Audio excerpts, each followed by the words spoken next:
timing. I hear so many people say, I'm waiting for the right time to buy property. I'm waiting till after Brexit. I'm waiting till after the government changes. Way back in 2000, they were saying, I'm waiting until after the millennium bug, if it happens or not. Then the crash came in 2007 and they weren't going to buy because there was a crash. Then the property started to rise, and I hear the same people saying, the house market is rising now, I can't buy, it's going up, I've got to wait till it comes back down. What it is a bunch of excuses about why you shouldn't get started. And here's the thing that you should do, is you should buy now. It doesn't matter whether we're in Brexit or not. It doesn't matter if laws are changing. Laws change all the time. It doesn't matter about a recession or a rise. What matters is that you buy property now and you make money when you buy. You secure the property at the right price. You're not buying on the hope that it might go up in value. That's gambling. You're as well off going down the casino and just putting all your money on red or black.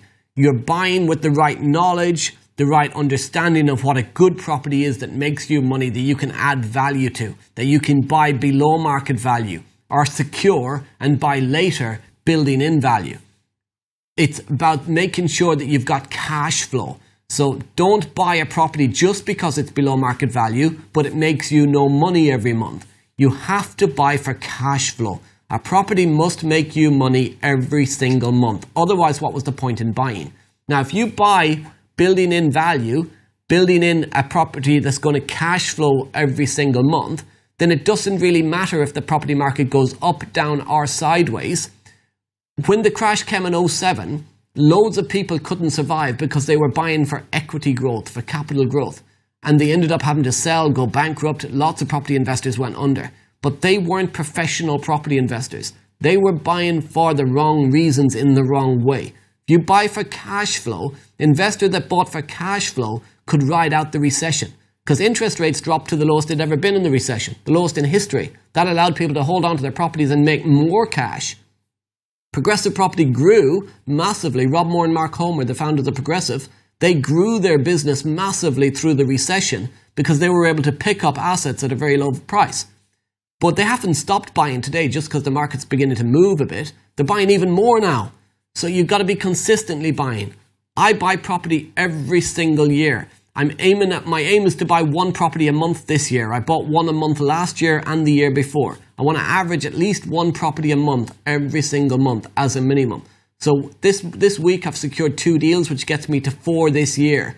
And I want to continue that through the year. Why? Because I'm not worried about recessions. I'm not worried about Brexit.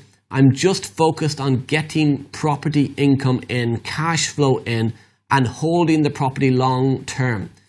Mark Homer has a saying, you don't wait to buy property. You buy property and wait. The property market is higher today than it was in the biggest crash in history in 2007.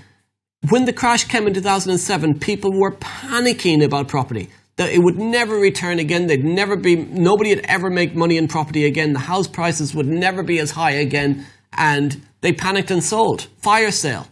House prices are higher today than they were then. It's just 12 years later. And here's the thing. They're going to be higher in 10 years' time than they are today. And higher again in 20 years' time. And in 50 years' time.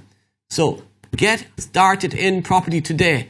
Stop procrastinating. Stop waiting for the right time. Now's the time. Now's always been the time.